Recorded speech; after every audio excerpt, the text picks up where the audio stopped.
Hey, Adam here from Match Play. Today we're doing a video with Amy Grinstead, all about content design, and we're going to play The Sims. Hello Amy, thanks Hi. for joining me on the video today. Thanks for inviting me along. That's okay, always a pleasure. And today we'll be talking about content design, which is a discipline that maybe not everybody fully understands or has even encountered before necessarily. We're going to be playing The Sims 4, which is one of your favourite games, or The Sims is one of your favourite franchises at least. Yeah. You're a big Sim fan. Can you speak Simish? Is that the language? Simish? Simlish, maybe? Simlish. I think I probably could when I was a kid, yeah. Okay. Well, we're going to dive into The Sims right now. Let's get a look at the game. Yeah, awesome. So this is our... we prepped this character slightly.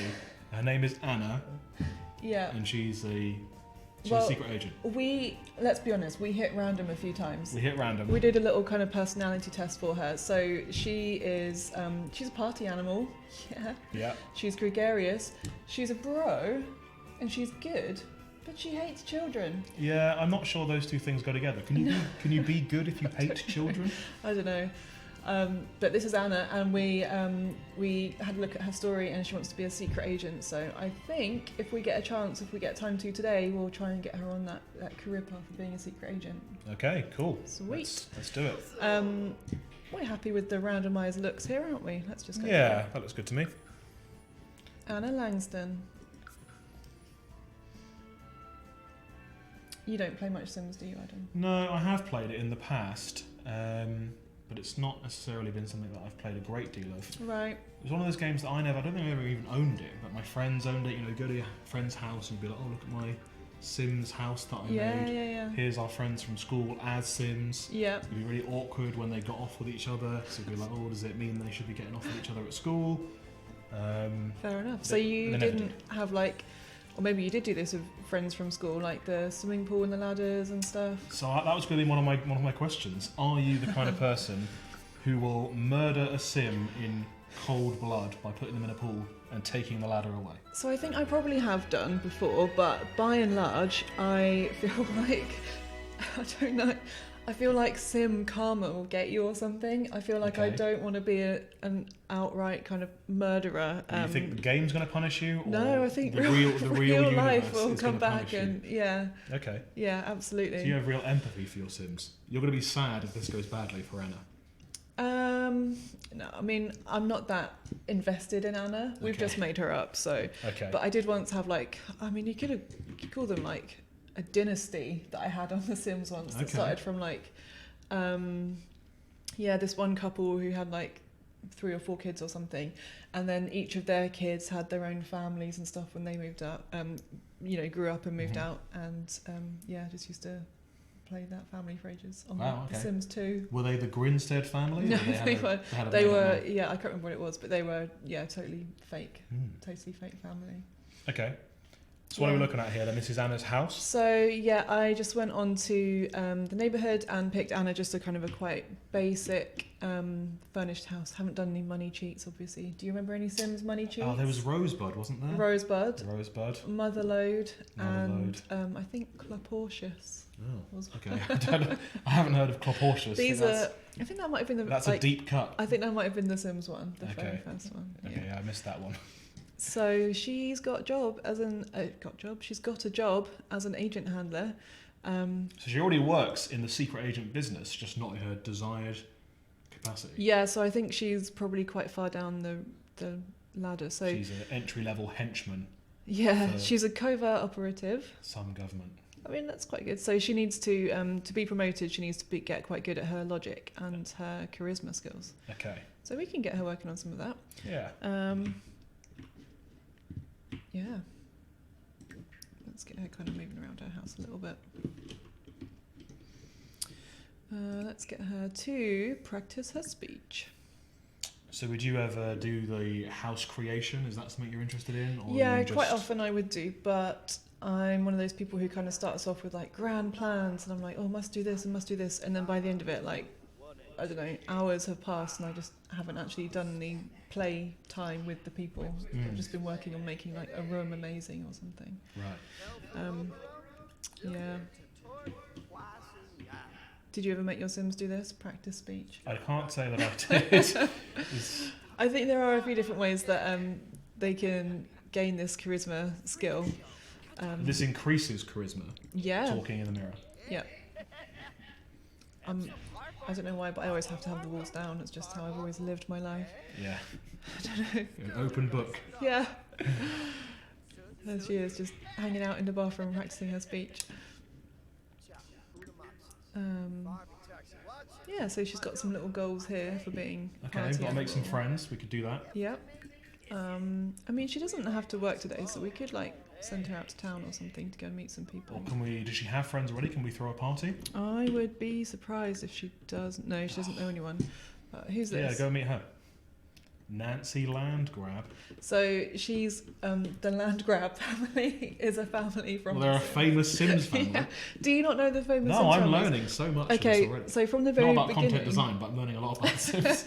from the very beginning, there was the Goth family. Yeah. Mortimer Goth, the old man, and he had kids called Alexandra Goth and I can't remember now.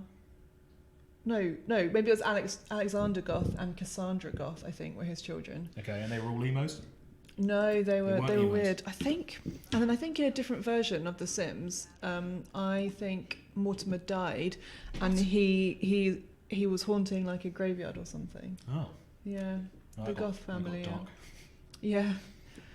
Was it like Van Gogh, or was it literally Goth? What? Like, Oh was no, it? Goth. Yeah. Ah, okay. Like, yeah. I was like, what? His name wasn't that. So yeah, here she is hanging out with Nancy Landgrab. Oh, there's So another one. Get her. Befriend everyone. I think also the Landgrab family, I think, own like I think they have like Landgrab Industries and stuff like that. I think the Okay. computers that they have is like Landgrab Industries computers and stuff. What do you reckon? I mean, I know if it was me, it would definitely be a gross joke. But what would Anna do? Well, she needs to practice her her charisma. I'm wondering what might be quite good for that. Brighten someone's day? Tell an engaging story. Let's see how she gets on with that. And then, yeah, we can brighten her day. Everyone likes to have their day brightened. Sounds like she's got connections. Getting into the Landgrab family might be quite good for Yeah. us. A tranquilizing handshake. Oh, she is a secret agent.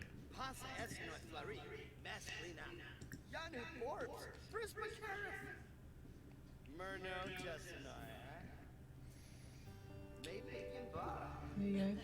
She's met her now. Oh, nice. They're acquaintances now. Okay. Just someone we know. Yeah, and you can find out all about like the traits and stuff about people in get to know, or yeah, ask about career and stuff like that. Hmm. Good job, Anna. You've made an acquaintance. It's a good start.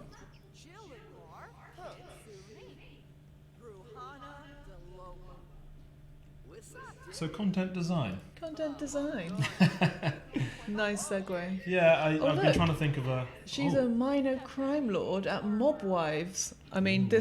this friendship just got interesting. Or this Yeah. acquaintanceship just got interesting. She's gonna have to choose between her job and her friends. She might have to. Oh man, Is she running off? Don't run off. it's like Paul Walker in Fast and Furious. Get to know before you run away. Nope, she's gone. We're talking to nobody.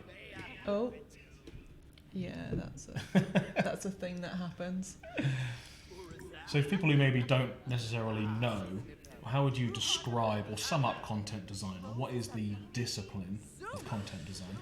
Ooh, discipline of content design. I think quite often there can be a bit of confusion at first because of things like content marketing, which people know just to distract you. Some people have turned up to welcome us to the neighbourhood. Oh, nice. It's exciting. We've got a welcome wagon. So content design is different to content marketing in that it's very user focused and it's built upon user needs rather than kind of thinking about business goals. Business goals are important, but it basically says that the content that's on a site should always meet a user need, and that's a site or a product or anything that you're building basically. So in terms of when you kind of start a content design process, it takes a lot of research up front, so we don't ever kind of just go in and start writing or creating any kind of content with no real purpose. We make sure that we base all decisions on evidence and research and talking to people as much as we can, and that we have something to back up the decisions that we make. And it's broader than just copy, so it's not just about copywriting. It's like you say, it's very research driven, all different types of content, about having a real plan that's based on the evidence, I guess, for what it is that your customers are really after. So it's about when you know what the user need is, it's then about thinking what kind of content will best meet that user need. So you're right, it doesn't have to be a very long article, and actually we avoid giving people kind of walls of text or anything like that, because we know that people kind of look at that and you just can't take it in. It's really important to think about kind of the emotional context or what might be going on in people's lives. Like at any one time, you know that people are busy and thinking about a million different things anyway. Someone might be sitting in front of their laptop and scrolling on their phone and have the TV on at the same time.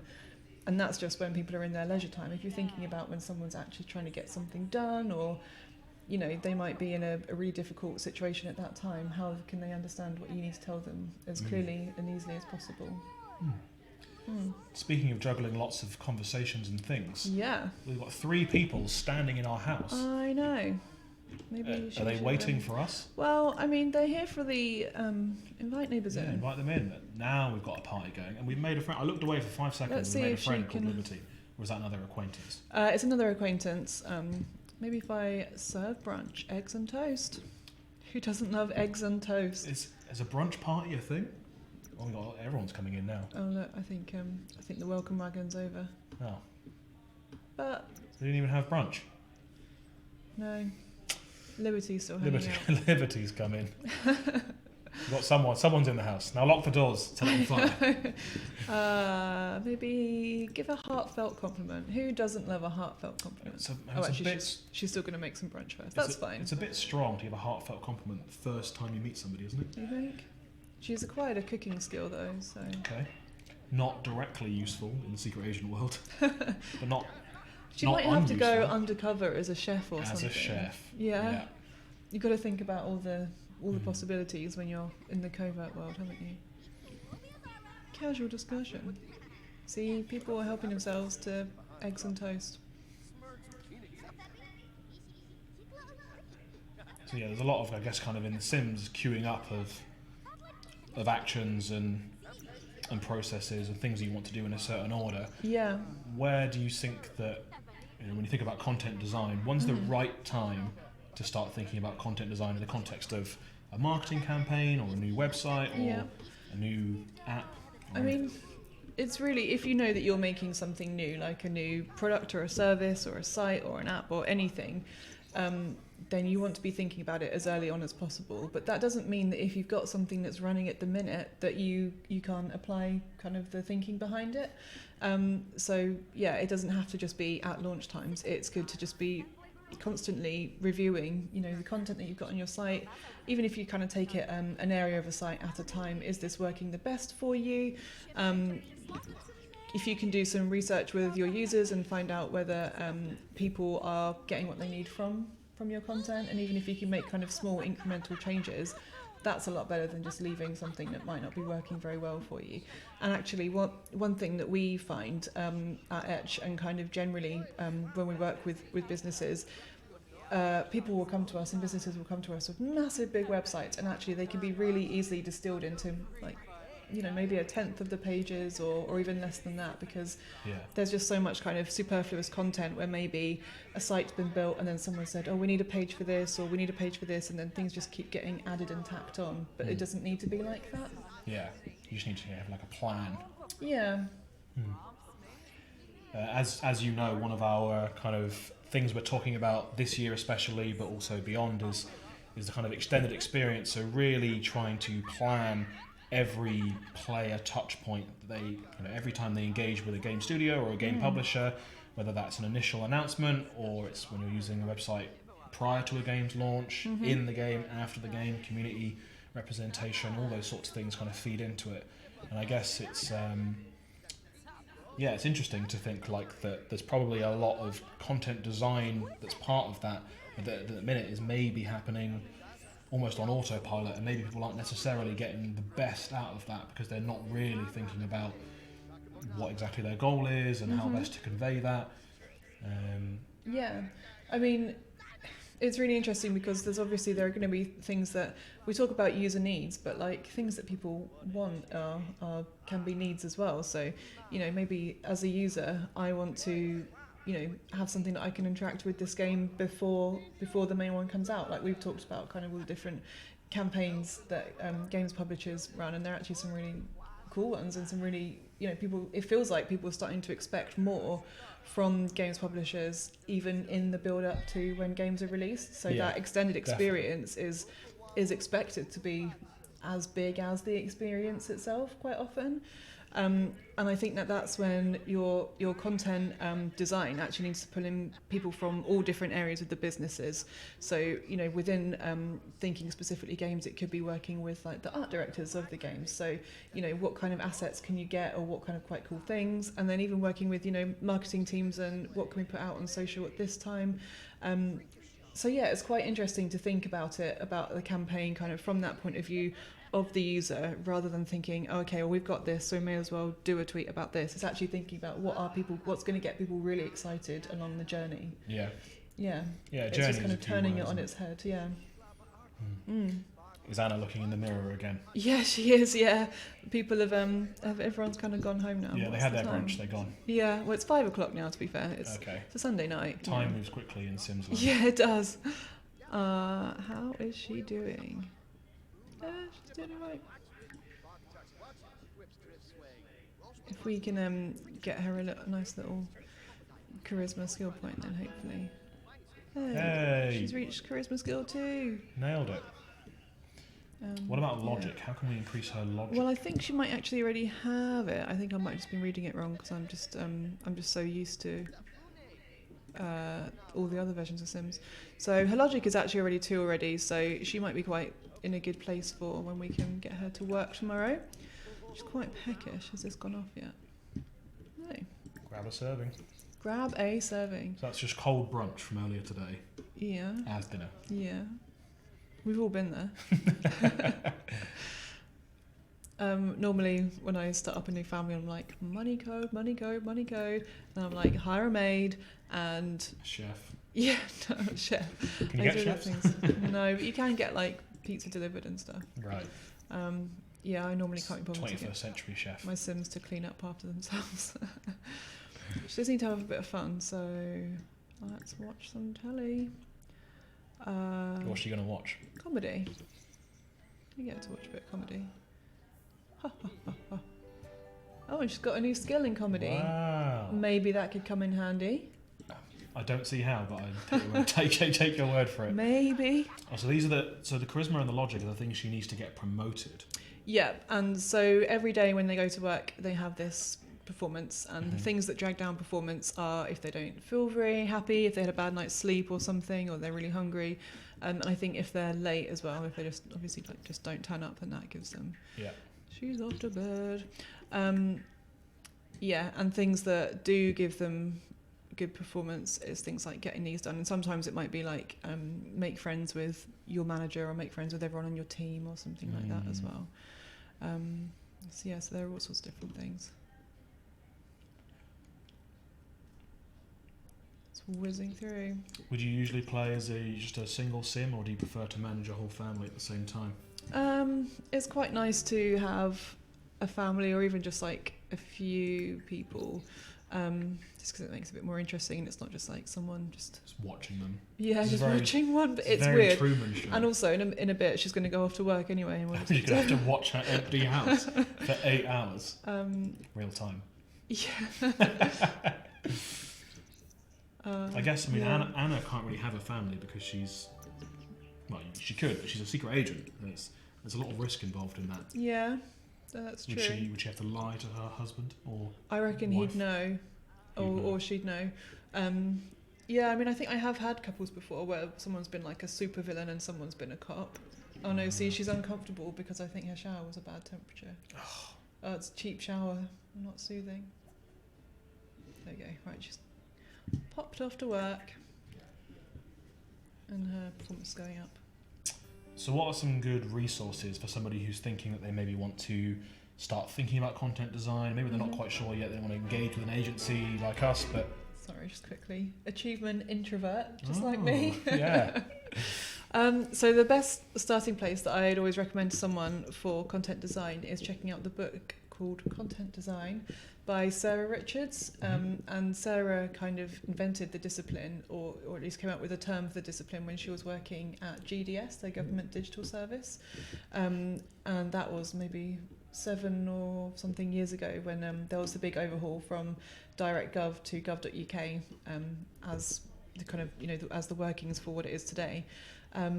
So that's a really good starting point. It's a really easy book to kind of whiz through and just keep picking up and picking really useful things out of, and it covers everything that you need to know, like user needs and how people read from the web as well. So kind of considering things like that, like the best ways to write for people to be able to understand, and things that when you read it, you're like, oh, that's totally common sense, but actually a lot of the time it kind of goes by the by when people are writing for people forget the basics sometimes. And even just things like how to construct a good heading for people to want to read your content, and obviously that kind of plays well for getting you high in Google as well. The benefit of content is multifaceted. I can edit that out, but I won't. Because you get the benefit of users being able to actually get what they want, but Google rewards that kind of behaviour from an SEO perspective. It kind of makes everyone happy. And then it brings more people to the site and they find what they want. It's kind of a self-fulfilling. Are we going to make a new friend? Yeah, I reckon so, because she's done with work now, so she's got to do some more daily friendly interactions. Yeah. Cheerful interaction. Lives on her own, so she might as well go out and meet some people. Yeah, exactly. Let's check that her social is all right. Yeah, she's doing all right. So I mean, kind of modern SEO is actually, I know SEO has been maybe a bit of a dirty word in the past or something with like things like keyword stuffing and that, but actually modern SEO now, I think she's just talking to a random child. Is a child. She doesn't like children. Oh yeah, no, we've made a grave error. Oh no. Oh no. All right, leave him alone. You don't have any mail, that's fine. She's hungry. Get some more brunch. all day brunch at Anna's house. Have some vegetable dumplings. Well, I could go for some vegetable dumplings. Oh no. Yeah. I didn't realise that was a child when I clicked on them to say hello. Just a little small person. Think 25, you'd have ID'd that child. I know. I'm so sorry, Anna. I'm so sorry. Oh, look, see, have a sim do nothing social for 24 sim hours. Sounds like heaven. That's what hanging out with a child has done to her.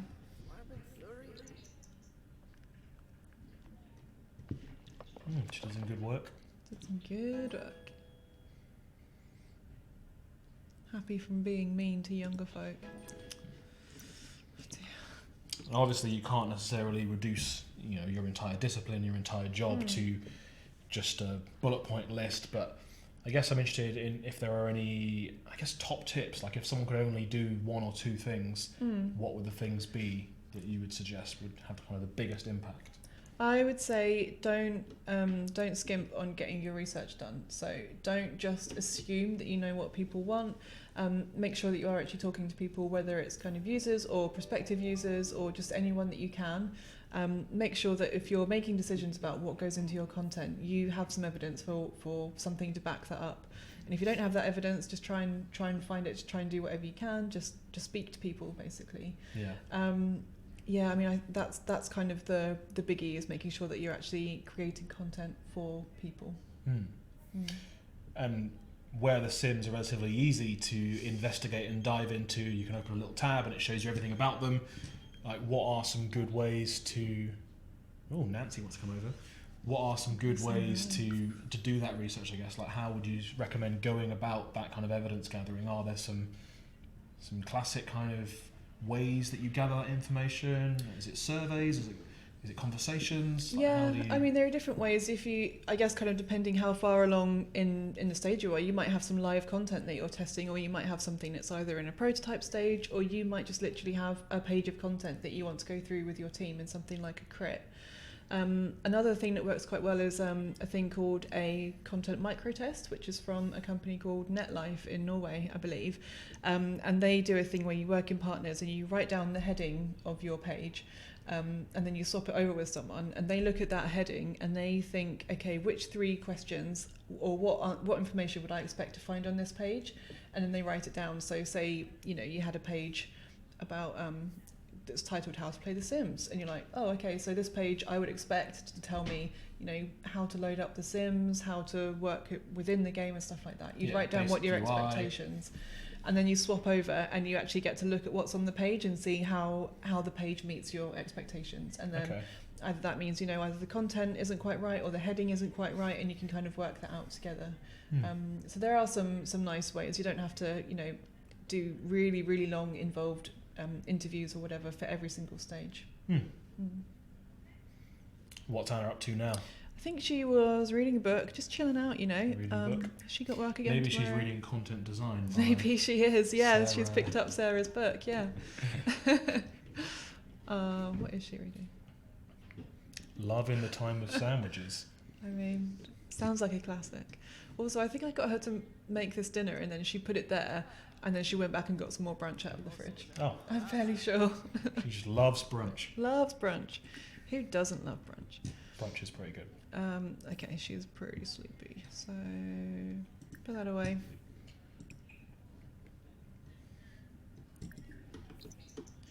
Do you have any particularly fond Sims memories? I know you mentioned the family that you raised dynasty style over several generations. Yeah, Are there any other just thinking. big highlights that stand out to you? I had quite a cool alien family once. An alien family. Yeah, so I don't know if you've ever played it when the alien comes down and visits. I've never seen that. Yeah. I think that might have been in Sims 3 that I had that. An alien just came down one morning and I was like, right, I'm going to make this woman be friends with this alien man. And yeah, they dated a bit. And They got married? I don't think they got married because he kind of kept vanishing off to his home planet. And I think they have really funny names. They're like Pollinator 834 or something. Pollinator. Like that. Okay, this alien came to Earth with one thing on its mind.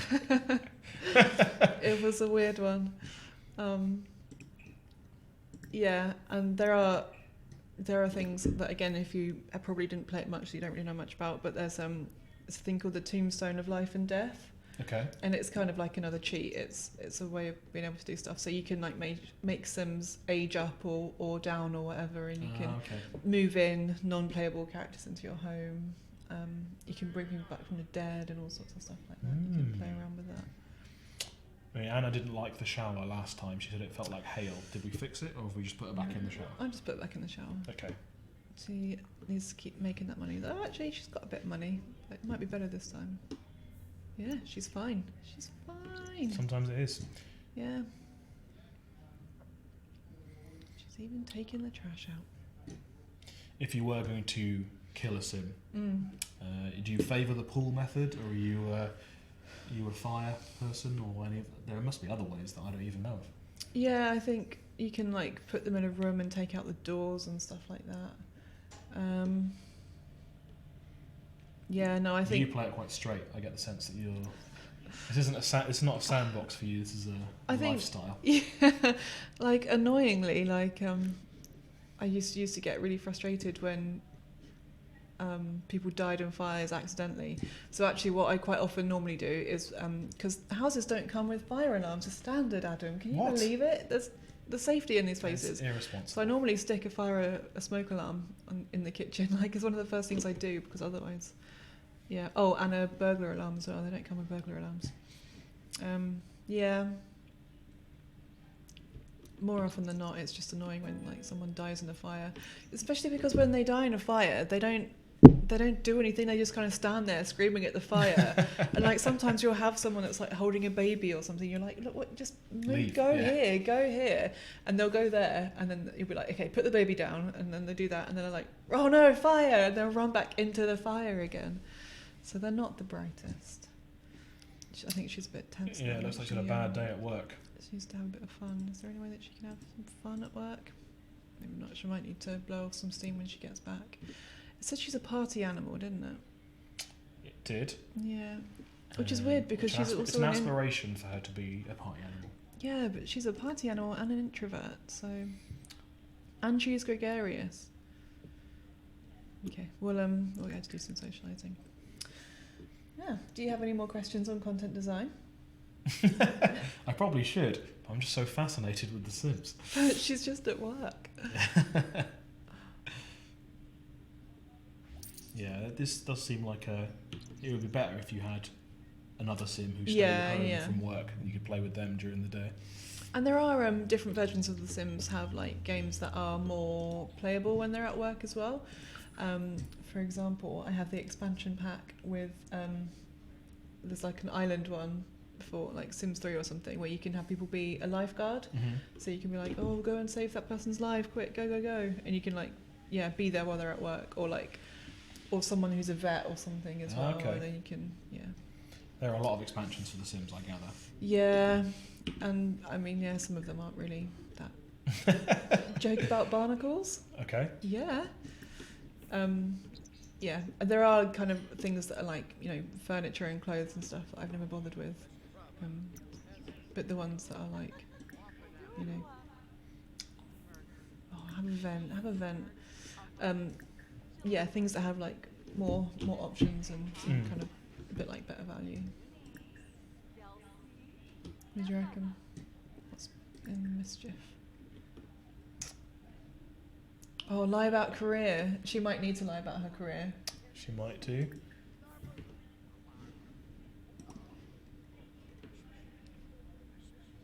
Have you ever looked at any of the content or the marketing for The Sims? How do you rate their content design around the way that they proposition The Sims? I guess it's one of those games. It almost sells itself these days. It's like the Coca-Cola. It's everywhere. They market it, but they don't really need to. People know what it is. Yeah, I think one of the great things about things like The Sims and kind of the very nature of the game is that there's so much you can do with user-generated content as well. Like, people are making stories all the time. And I remember looking at forums and stuff when I was a kid, and people do when I say I had a dynasty, I just had a family that I played a bit. People had whole soap operas and everything on there. There are a lot of people who take it really seriously and build a lot of their own kind of custom stuff. So I think that's where they've got a really good advantage, is that there is so much kind of scope for what your users can do and that you can share as an example of what you can do on the game, which is really nice. Opportunity there. Yeah, definitely. She's still pretty tense, isn't she? Do something fun. Can you watch TV with someone, or is that seen as rude? No, you can. And I know you're a big pinball fan. I love pinball. Adam. Check out the Etch blog for a post about pinball posted last year. Still relevant. In most of my houses, when kids would come home from school and they'd be like, I need some fun. I'd be like, right, pinball for 2 hours. You buy a pinball machine? Yeah, I don't know if you can in Sims 4. Maybe you can. They're expensive in real life. Where is the shop in... Here we go.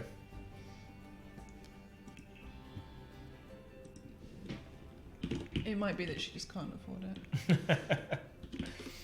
I'm not sure there is anything pinball, I'm afraid.